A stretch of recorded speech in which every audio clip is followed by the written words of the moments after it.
Vanakkam. I'm Vayoni Dimel.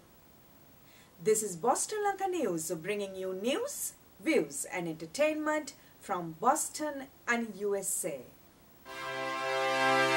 Sri Lanka should abolish the executive presidency, says the constitutional expert Dr. Jayampathy Wickramaratne. Secretary Robert Blake is in Sri Lanka again. Rajiv Fernando is making news as one of President Obama's major fundraisers. Boston Lanka opens its New York office.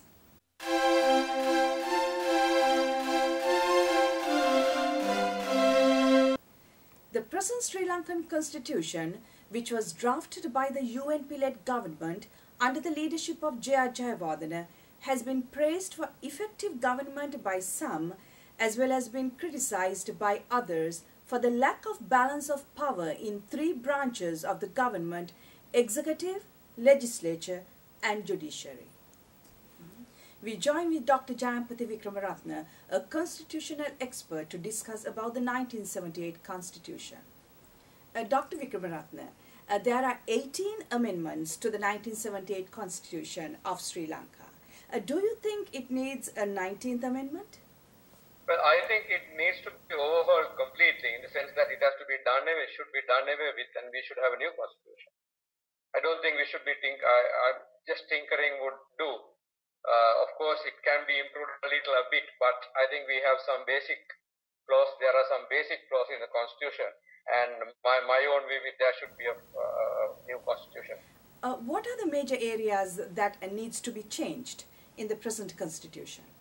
The foremost is the executive presidency, the form of government. We have been used to, we have had from 1948 parliamentary form of government, and until Jayampathy came along, there was no serious demand for the introduction of the executive presidency.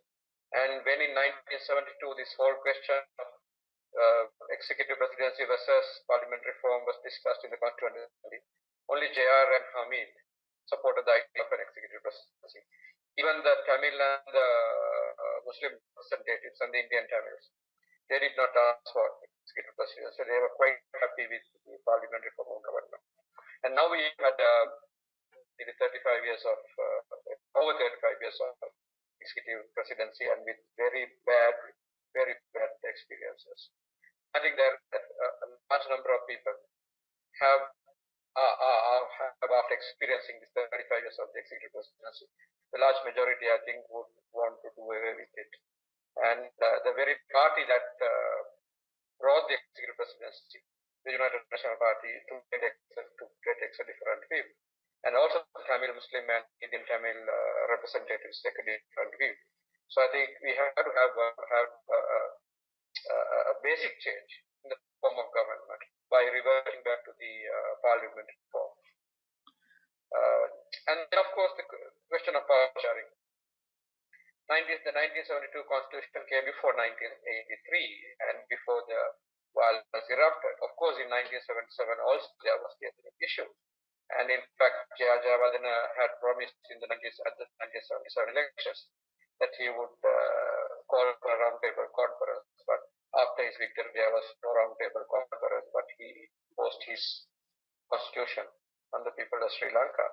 The 13th Amendment does not work. It is a flawed document. The 13th Amendment is highly weighted towards the center, with very few safeguards for the provinces. And there has to be a new devolution structure, so to say, and supplemented also by power sharing at the center. And the method of elections, proportional representation is good in principle. We have the monopoly system, the preferential system, which is not working well, which is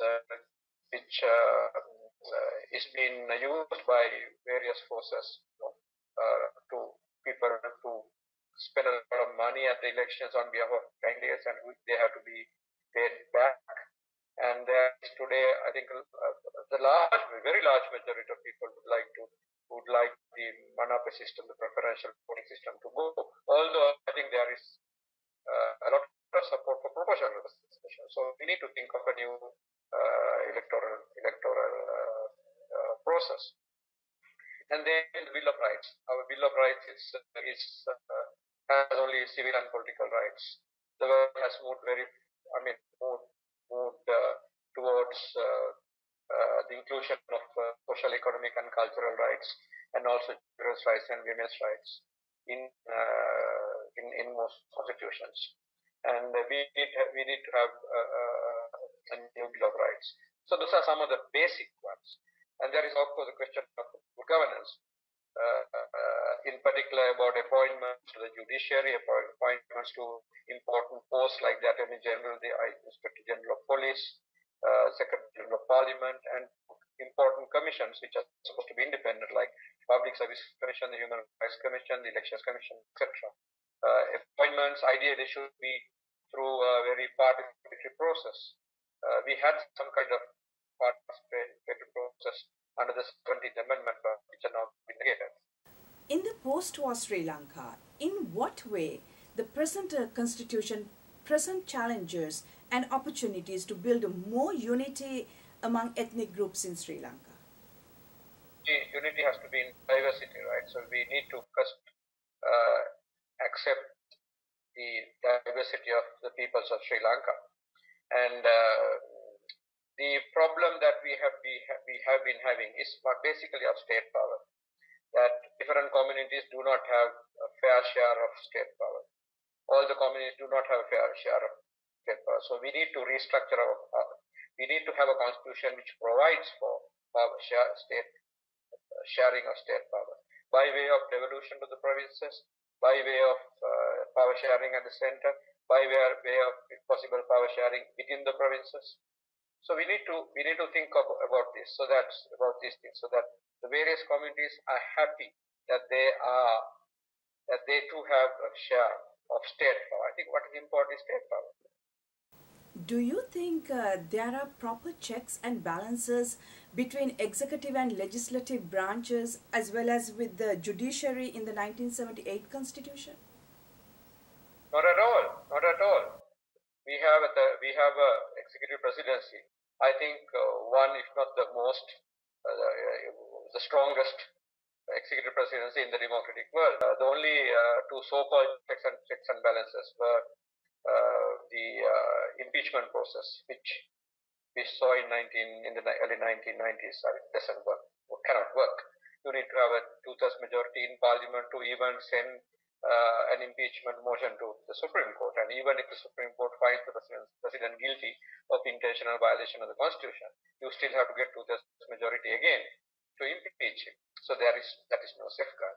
And the other safeguard was if you call it a safeguard, was that the president could only be elected for 2 successive terms. That also has been taken away by the 17th Amendment, and unfortunately by a government that is in which the leading party, the Sri Lanka Freedom Party, is one of the parties that was consistently against executive presidency. And we don't have the checks and balances that you have, for example, in France or the United States. Do you see any prospects of abolishing the executive presidency in the near future? Almost all the parties in the opposition, from the TNA to the JVP through the UNP and various other parties, various smaller left parties outside the government, they are all for the abolition of the executive presidency. And within the government, there are a number of parties. The left parties are for the abolition of the executive presidency. And I believe there are a fair number of members of parliament in the Sri Lanka Freedom Party who are still of the view that the executive presidency should be abolished. So I think if there is a lot of pressure from the people, a great amount of pressure brought on the political parties to take a stand on the executive presidency, I think all parties will have to take note of it. Now, already there have movements are being built up towards pushing the political parties to take a stand on the executive presidency. And if that movement becomes strong, there is some possibility that this government itself will accept that there is support for the executive presidency to be abolished, and therefore something has to be done. That was Dr. Jayampathy Wickramaratne joining us from Colombo. U.S. Assistant Secretary for South and Central Asian Affairs Robert O. Blake Jr. is in Colombo from September 12 to 14, 2012. According to the U.S. State Department announcement, Assistant Secretary Blake will meet with the Minister of External Affairs G.L. Peiris and other senior Sri Lankan officials to discuss a wide range of issues, including progress in implementing the Lessons Learned and Reconciliation Commission Action Plan. Assistant Secretary Blake will also hold a roundtable meeting with civil society representatives and meet with business community leaders at the American Chamber of Commerce in Colombo, followed by a press conference at the American Center. Rajiv Fernando from Chicago is making news in USA as one of the top Obama fundraisers. He was prominent in the recently concluded Democratic National Convention, and ABC News carried a news item trying to talk to Rajiv at the convention to ask him about his appointment as a member of the International Security Advisory Board to advise Secretary of State Hillary Clinton on crucial security matters. It was not something Fernando wanted to talk about this week. Who are you? With ABC News. Yeah, And we were ordered to stop asking questions of Fernando, leave the hotel, or face arrest. Management gutting the property will be arrested. I'll be arrested for asking questions of this man? Rajiv Fernando, a Chicago securities trader, has never touted any international security credentials, yet he was appointed alongside an august collection of nuclear scientists, former cabinet secretaries, and members of Congress to advise Secretary of State Hillary Clinton on crucial security matters. Rajiv Fernando, president of Chopper Trading, has raised more than $500,000 for President Obama's re-election campaign so far. According to the ABC News, Fernando has given between $100,000 and $250,000 to the Bill Clinton Foundation and another $30,000 to a political advocacy group, Women Count, that has indirectly helped Hillary Clinton. Now a program note. Boston Lanka is happy to announce its new program, New York Report, that will cover the news, views and entertainment of the Sri Lankan community in tri-state areas, namely New York, New Jersey and Connecticut. This program will be launched on September 14th in New York, along with opening of Boston Lanka's satellite office in New York by Ambassador and Permanent Representative of Sri Lanka to the United Nations, Dr. Palitha Kohona. Woman of Excellence Award winner, entrepreneur and prominent early child educationalist, Dr. Pushpa R. Jagoda, joins Boston Lanka to be part of this new collaboration. Dr. Jagoda will be the host of this program. That concludes our news edition. We meet you again with another news edition of News, Views and Entertainment from Boston and USA. Till then, goodbye.